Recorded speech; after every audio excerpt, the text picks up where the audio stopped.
Hello, this is Brian Roten, senior reporter for CoStar News Hotels, and I'm here at the Hotel Data Conference. I'm sitting with Jenna Fishel from First Hospitality. And just to start right off, hey, congrats on the new title. Thank you, Brian. It's been a very exciting year. So, you and I have talked a lot about the commercial space, the evolution of revenue management into this. So, to connect with your new title, tell us a bit how you got there and how First Hospitality got there to really embrace the commercial strategy. Sure. So, a little bit about how I got here. I started at the front desk 20 years ago, eventually worked my way up to general manager, and I quickly became aware as I learned more about revenue management, sales, and marketing, how large of an impact I could have on the business if I was to grow my role in revenue management. So, eventually got into revenue management and never looked back. I then was eventually promoted to vice president of revenue and then SVP of commercial strategy. And then earlier this year was promoted to chief commercial strategy. And, I think one of the biggest aha moments for me was when I went from just overseeing revenue management and then having the privilege to oversee sales. Because when I was in a revenue management role, it was very easy to look on the other side and point the finger, blame results on sales versus owning everything. And when I moved into the SVP role and oversaw sales, I quickly learned, what a value all of our sales team members are and what a big impact they have on the business. And it's much harder than it looks, just really understanding that we need to have the right talent in place, the right processes. And so that was a great experience. We also had a smaller marketing team at the time, and this is something I quickly grew very passionately about. Just there is such a different level of expertise needed in the marketing area that not all companies attribute the correct resources to. So I really had to be a strong voice for that department in at First Hospitality. So now we have an SVP of marketing, corporate director of marketing, area marketing managers, different experts in the marketing field.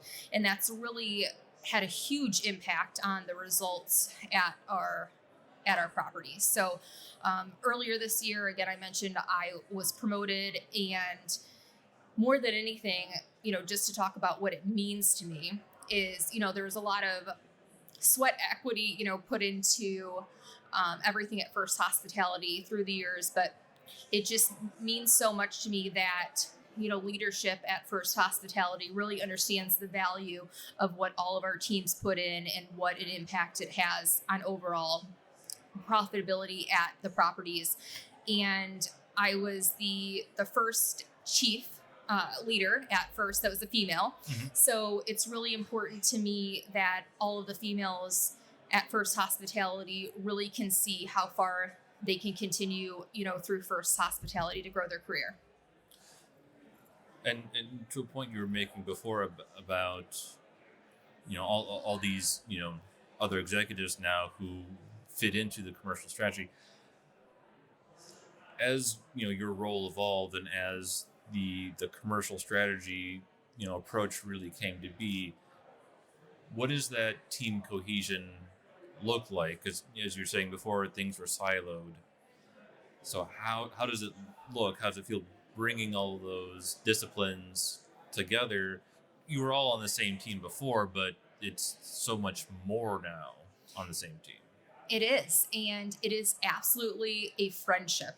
And I mean this in the best way because it's not all about complimenting each other, but my team leaders are head of marketing, sales, and revenue management at First Hospitality have such a trust with each other that they can call each other out. If they're seeing underperformance in a specific area, it doesn't have to be a blame game. They feel comfortable with each other, that they know if something is being brought to their attention, it's for a business purpose, right? There's no ego in it. So we have an incredible commercial leadership team that again, trust each other, focuses on the positive and just how they help the teams get there, right? We don't just go into here's what you're doing wrong, but here's how we can support the team members. So I'm thankful, we're no longer using the word siloed. We have healthy communication. We've evolved the former revenue management calls into commercial strategy calls. So everyone now has a seat at the table, which is something I'm very passionate about. What have you seen then as, you've watched First Hospitality make this movement? What are you seeing in the industry broadly then of this embracing of a commercial strategy? We've talked a little bit before about how some companies are really, all about it, and you guys are moving toward it, and you guys are doing it, but there are others who have yet to take the plunge. So, what is your take then on the industry where it is right now in this evolution? One of the things that continues to be on my mind every day is, first, how far revenue management has come over the last, 20 years, but still how far it has to go. And, one of the things that I see most commonly is just how under-resourced some of these disciplines are. A lot of our competitors do not have dedicated marketing teams. I'm thankful that we have the results to continue to grow that team based upon their results. However, from a revenue management perspective, some of this was in place pre-COVID and some of it is still in existence now. However, everyone wants to share revenue managers or continue to spread them out. And the fact of the matter is, I think it's one of the things that causes our industry to lag slightly behind other industries. There's so much potential. We are here at the data conference every year and we hear all these amazing speakers and opportunities, whether it be ancillary revenue or function-based revenue, and how we elevate our talent, when we could run much faster towards the goalpost if we had more resources. And it's really easy to sit back there and say, I need more help, right? Everyone is asking for that. However, it is very hard to, especially in this environment with minimal RevPAR increase and lower GOP and EBITDA performance, to not put everything that you can into top line, because it's all about stealing share, and you need to over leverage compared to your competitors. Would you say it's fair to describe 2025 as being an interesting year?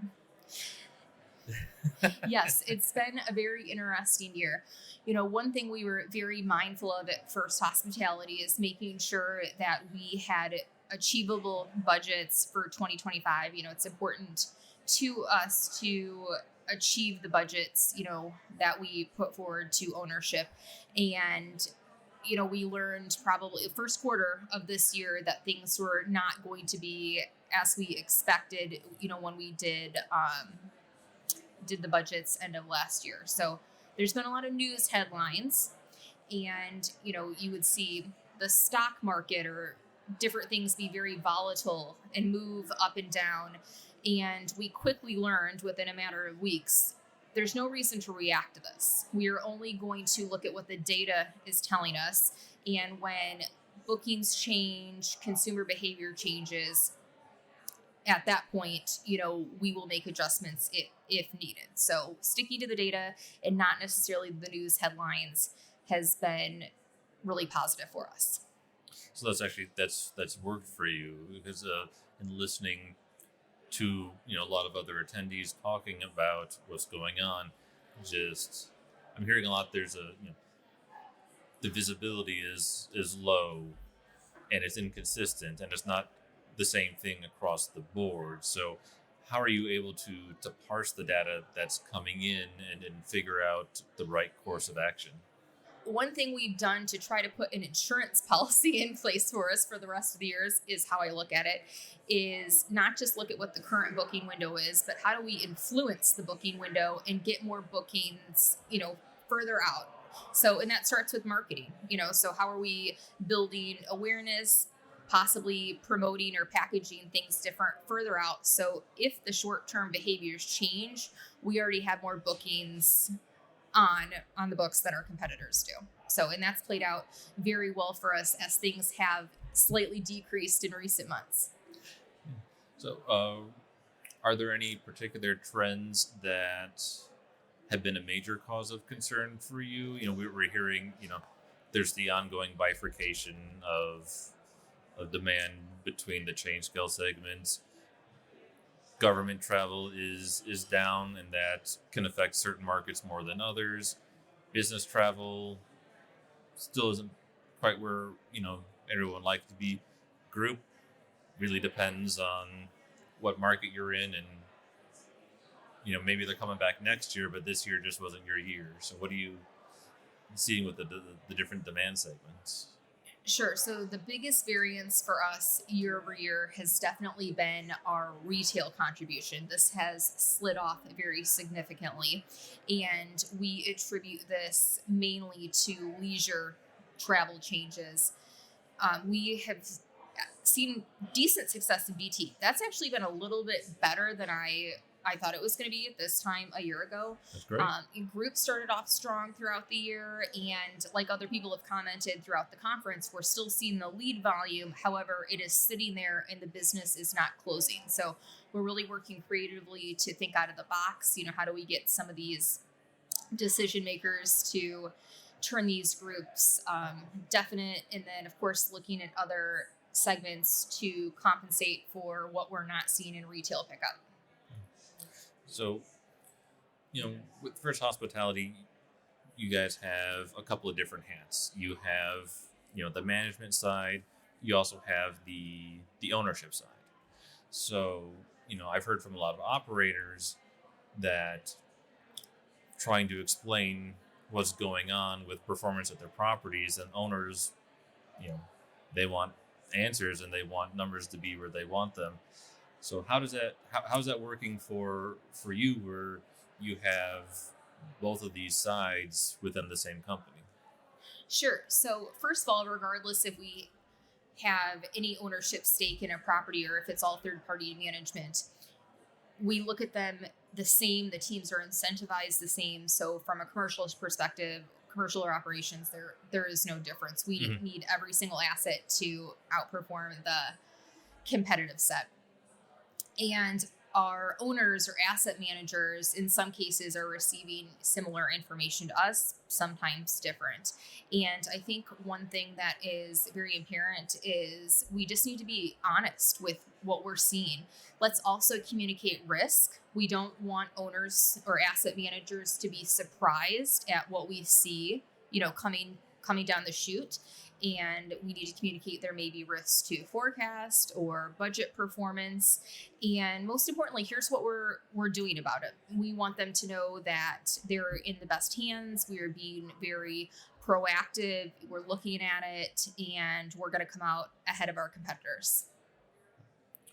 So as you look to the remainder of 2025, preparing your budget for next year, seeing booking trends pacing out for next year, what can you tell us about your outlook and expectations?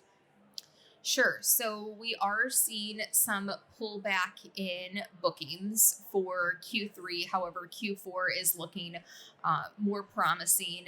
And I think we're going to be very diligent and keep our eyes open on what the different trends are in the star classes, because there may be headlines out there that show there's minimal growth. However, if higher level spenders are still spending in upper upscale or luxury, you have to have a completely different, budget process and strategy for those hotels to make sure that we're truly seeking the advantage for each individual asset. So bifurcation on budget strategies by star classes will definitely need to be top of mind for 2026. Thinking back to how you used to operate, where you were siloed and where you are now, I have to imagine that as uncertain as things are now, you feel in a much better place with this more holistic approach than you would have if you guys were a little more separated. Absolutely. For two reasons. One, I believe the current setup, having a commercial leader allows for two things. One, less finger pointing. because we have, one leader, myself as an example, that is going to assure that everyone is held accountable to the same standards and has to, bring to the table their performance metrics. So higher level of accountability. But then two, we have a bigger seat at the table at First Hospitality to have a voice that says, here's what we need, here's what we're seeing, here's what is holding us back. And that is really important, because if you don't have what you need, you're always coming from behind. Well, Jenna, that's everything I have for you. Any final thoughts that you want to share? Just observations on what's going on industry generally, or anything you've heard at the conference today? So I still think it's a really exciting time to be in the industry, even though, first half of 2026 will likely be very challenging. But I think it's a great time to just take a look at the business holistically and say, like, are we spending where we need to spend, not just in commercial, but other departments?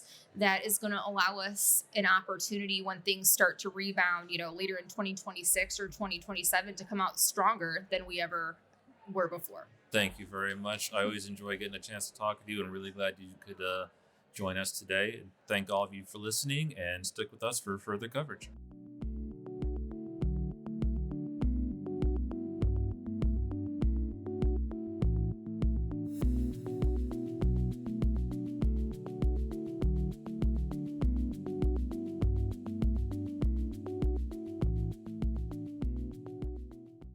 Hi, I'm Davon Reed. I'm Omari Head. And I'm Chris Henry. We're the hosts of the Next Gen in Lodging podcast. It's a monthly show in which we interview a new generation of hoteliers to get their insights into a variety of disciplines and topics, from finance to food and beverage and hotel operations. Listen to us on Spotify, Google, Apple Podcasts, or wherever you get your podcasts. This episode of the CoStar News Hotels podcast was recorded at the Hotel Data Conference 2025 by Brian Roten and edited by Rachel Daub. Look for this and more at costar.com/hotelnews.